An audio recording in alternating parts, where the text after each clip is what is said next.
யாரும் உங்க கூட இருக்குன்னு தெரிஞ்சிட்டுனா இன்னொருத்தங்கள்ட்ட கேட்க நமக்கு கூச்சமா இருக்கும். அப்பா கரம் என் மேல இருக்கு அப்படின்னு தெரிஞ்சு நான் அப்பா கையை பிடிச்சிட்டு வரும்போது இன்னொரு ஆள்கிட்ட போய் கேட்கறதுக்கு எனக்கு வெட்கமா இருக்கு, வெட்கப்பட்டிருந்தேன். அப்ப உனக்கு பயமும் இருக்கு, கேட்க வெட்கமா இருக்கு. அப்ப என்ன செய்யணும்? உட்காரு, ஜெபம் பண்ணு.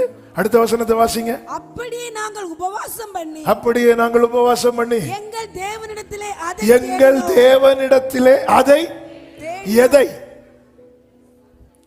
எதை ராஜா கிட்ட கேட்கணும்னு தோணுச்சோம், எதை சித்தப்பா கிட்ட கேட்கணும்னு தோணுச்சோம், எதை மாமா கிட்ட கேட்கணும்னு அங்க முடிஞ்சு எது தோணுச்சோ. நிறைய பேட்ட சில காரியம் கேட்கணும்னு தோணுதில்ல, கேட்கணும்னு தோணுதில்ல, கேட்கணும்னு தோணுது, வெக்கமா இருக்கு. ஏன் வெக்கமா இருக்கு? அப்பா கரையும் கூட இருக்கு.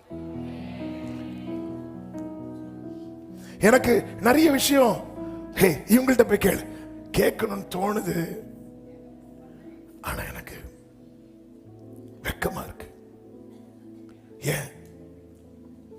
எனக்கு தெரியும் என் தேவனுடைய கரைய மேல இருக்கு. எத்தனை பேருக்கு உணர்றீங்க அவருடைய கரைய மேல இருக்கு?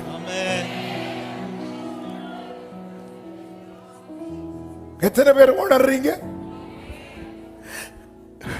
இப்படி நீங்க வெக்கப்படுறதே அவர் ரசிப்பார். என் பிள்ளை வெக்கப்படுறான் கேட்க. சோதோமின் ராஜா வந்ததும் ஆபிரகாமுக்கு இப்படி கை நீட்ட மனசு வரல. என் பிள்ளை வெக்கப்படுறான். அதாவது அவரு கோச்சிப்பாருன்னு சொல்லி, அவருக்கு ஃபீல் ஆயிரும் சொல்லி இன்னொருத்தங்கள்ட்ட கேட்காம இருக்கிறோம் தெரியுமா? இது கூட கர்த்தரை பிரியப்படுத்துகிற செயல்.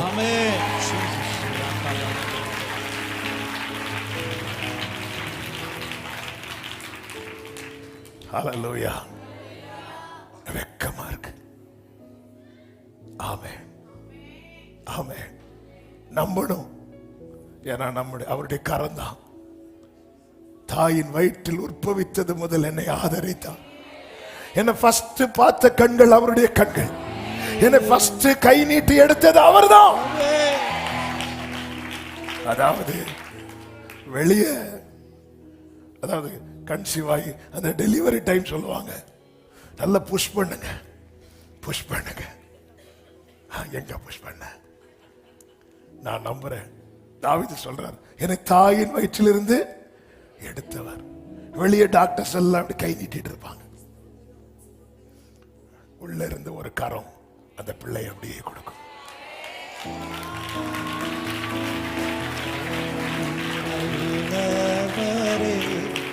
சர்வ வல்லவரே, உம் கரம் என் ஆதாரம். க்ளோரி. நீ நல்லவரே, சர்வ வல்லவரே, உம் கரங்கள் என் ஆதாரம். ஆமென், ஆமென். அப்பா கரம் இருக்கு. அன்னையில இருந்து அவர்தான். ஓசியால இருக்கு, நான் இப்ராஹிமை கைப்பிடித்து நடக்க பழக்கினேன்.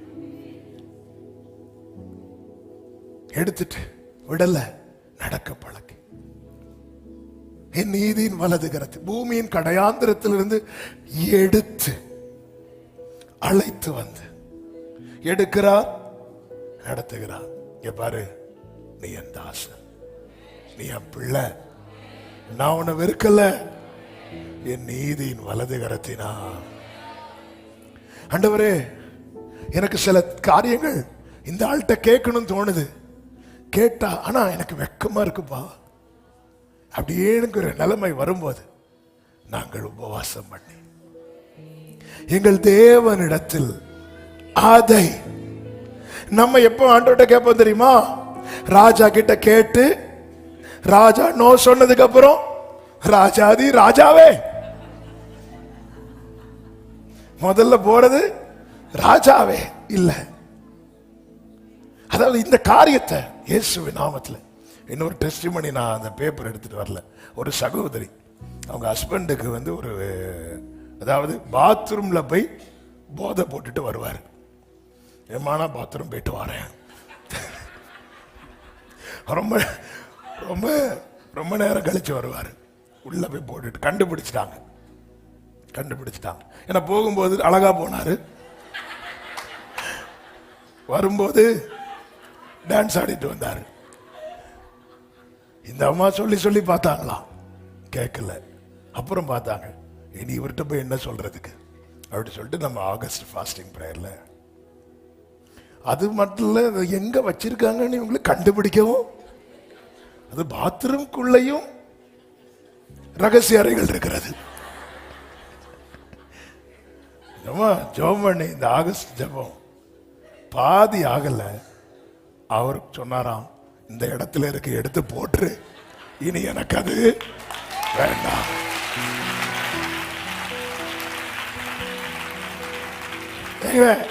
யார் யார்கிட்டல்லாமோ என்னெல்லாமோ கேட்டு தானங்க வெட்கப்பட்டு வந்திருக்கிறீங்க. நீ கேட்க வெட்கப்படு. நீ ஏன் கேட்டு வெட்கப்படுற? நீ கேட்டு வெட்கப்படுறது அசிங்கமா?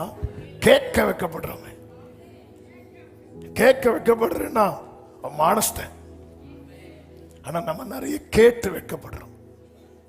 கேட்டு அதான் மோசைக்கு தாங்க முடியல. நான் நேர போனேன் பார்வோன்ட்டு போய், ஜனங்களை போக விடு, ஓடிரு.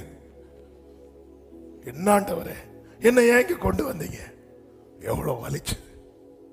நம்ம நிறைய வெட்கப்பட்டது கேட்கல, கேட்டு. உண்மைதானே? சிலர்கிட்ட கேட்கும் போது சிலர் மேலையும் கீழே ஒரு பார்வை பார்ப்பாங்க, அதுலயே நம்ம டவுன் ஆயிரும் இல்ல. சிலர்கிட்ட கேட்கும் போது சிலர் என்னெல்லாம் பேச முடியுமோ பேசுவாங்க. சரி, தந்துட்டு பேசினா கூட. இப்படிதான் எங்க அப்பா ஊழியத்துக்கு வந்து ஆரம்பத்துல, அவங்களுக்கு தெரியாதுல்ல, அவங்க வேறொரு மார்க்கத்துல இருந்து கிறிஸ்தவத்துக்கு வராங்க. அப்ப அவங்க நினைச்சாங்க கிறிஸ்தவங்க எல்லாம், அதுவும் இந்த பெந்தேகோஸ்தேக்காரங்கெல்லாம் ரொம்ப நல்லவங்கன்னு நினைச்சாங்க. அப்படி நினைச்சுதான் ஒரு மீட்டிங் போனோம். அப்பாக்கு ஒரு மீட்டிங் போனோம். அப்போ அந்த ஊர்ல ஒரு பெரிய பண்ணையா இருந்தார். அவளை தெரியும்ல, உள்ள காசு வச்சா வெளியே தெரியற மாதிரி தான் சட்டப்பட்டு உள்ள காசு வச்சுட்டு இப்படிதான் நிற்பாங்க. அப்போ அவர் இந்த மீட்டிங் அட்டன் பண்ணிட்டு, எங்கள் அப்பா, தம்பி உன் சாட்சி கேட்டேன் தம்பி, ரொம்ப சூப்பர் தம்பி அப்படின்னு கேட்கும்போது எங்கள் அப்பா, சரி ஒரு மீட்டிங் போகணும், ஒரு ரூபா இருந்ததுன்னா போயிட்டு எல்லாம் வந்துடலாம்னு சொல்லிட்டு அவர்கிட்ட, ஐயா எனக்கு வந்து இந்த ஒரு மீட்டிங் போகணும், ரொம்ப தூரம், ஒரு ரூபா கொடுப்பீங்களா, நான் போயிட்டு வந்துடுறேன். தம்பி இங்கே வா அப்படி சொல்லிட்டு கூட்டிட்டு போனாங்க. கூட்டிட்டு போயிட்டு, இப்போ என்கிட்ட கேட்டது இருக்கட்டும், இனி என்கிட்ட இல்லை யார்கிட்டையும் கேட்காத, சரியா? இப்படி ஒரு ரூபா கொடுத்துட்டு சொல்லியிருந்தா ரொம்ப நல்லா இருந்திருக்கும். சிலர் ஃப்ரீயா ஆலோசனை கொடுப்பாங்க பாருங்க. அப்படி சொல்லிட்டு எங்க அப்பா அதை சொல்லும்போது சொல்லுவாங்க, அந்த மனுஷன் ஒரு ரூபா தந்துட்டு சொல்லியிருந்தா கூட கொஞ்சம் கேட்டிருப்பேன். அப்படி அவருக்கு எங்க அப்பா என்னது இது? ஏன்னா எங்க அப்பா ஒரு மிடில் கிளாஸ் ஃபேமிலியில் வளர்ந்தவங்க, அந்த வீட்டில் ஒரு குறை கிடையாது, நல்லா வளர்ந்தவங்க. சரி, நான் என்ன கேட்டேன்?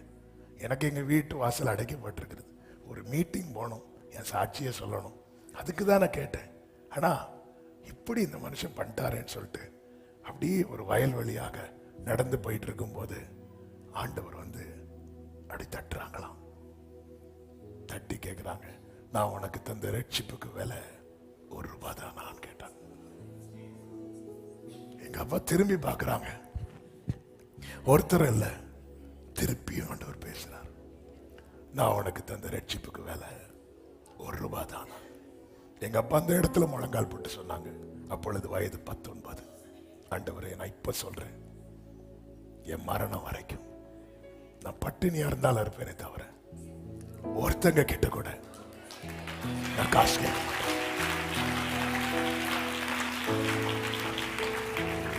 கர்த்தர் நடத்தலையா? 5 பிள்ளைங்க, 5 பிள்ளைகளுக்கு திருமணமாக அவங்க பார்க்க வச்சாங்க ஆண்டவர்.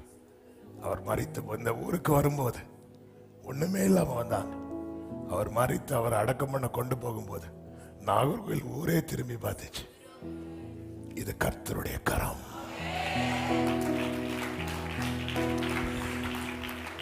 தேவனிடத்தில் அதை தேடினோம். ஏன் கர்த்தருடைய கரம் வெளிப்பட மாட்டேங்குது தெரியுமா?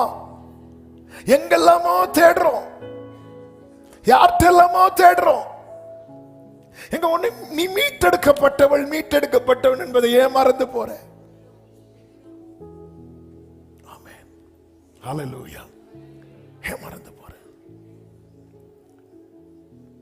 ஆண்டவர்ட்ட அதை தேடணும். நான் ராஜா கிட்ட எனக்கு கேட்கணும் போது எல்லாரும் சொல்றாங்க, போய் கேளு, அவங்க கிட்ட கேளு, ஏய் அவர் ஃபேவர் பண்ணுவார் கேளு.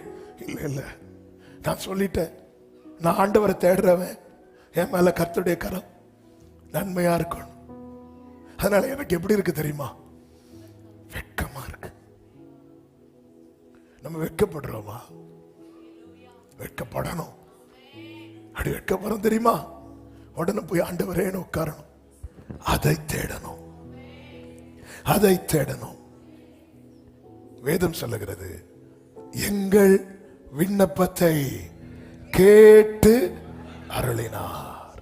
31வது வசனம், எஸ்ரா 8:31. தாங்கள் எருசலேமுக்கு போக, என்ன? நாங்கள் எருசலேமுக்கு போக முதலாம் மாதம் 12ஆம் தேதியிலே அகாவா நதியை விட்டு பயணம் புறப்பட்டோம். எப்ப புறப்பட்டாங்க? டேட்டா விடுங்க, டேட்டா விடுங்க. எப்ப புறப்பட்டாங்க? தேவனிடத்தில் அதை தேடின பிறகு. நல்லா புரிஞ்சுக்கோங்க, பதிவு இருக்கிறவங்க இருக்கதான் செய்வாங்க. ஆனா கர்த்தருடைய கரம் உன் மேல இருந்தா வர முடியாது. பார்வோனும் சேனையும் எகிப்தை விட்டு புறப்பட்டு வந்தார்கள். ஆண்டவர் ஒரு லைன் போட்டு நிறுத்திட்டார்ல, நிக்க வைப்பாங்க, பார்த்துட்டே இருப்பாங்க. பார்வோனும் சேனையும் எதை பார்த்துட்டு இருந்தாங்க? செங்கடல் பிளந்ததை பார்த்தாங்க. இஸ்ரவேல் ஜனங்கள் கால் நனையாமல் நடந்ததை பார்த்தாங்க. பார்க்க வைப்பா. அப்படி பார்க்கும்போது தான் தெரியும் இது கர்த்தருடைய கரம். பார்வோன் வராமலே சிவந்த சமுத்திரத்தை கர்த்தருக்கு பிளக்க முடியுமா? முடியும். இஸ்ரவேலை நடத்த முடியுமா? முடியும். யார் பார்க்க?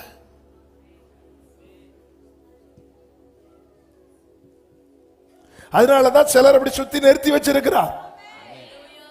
அதற்காக ஸ்தோத்திரம்.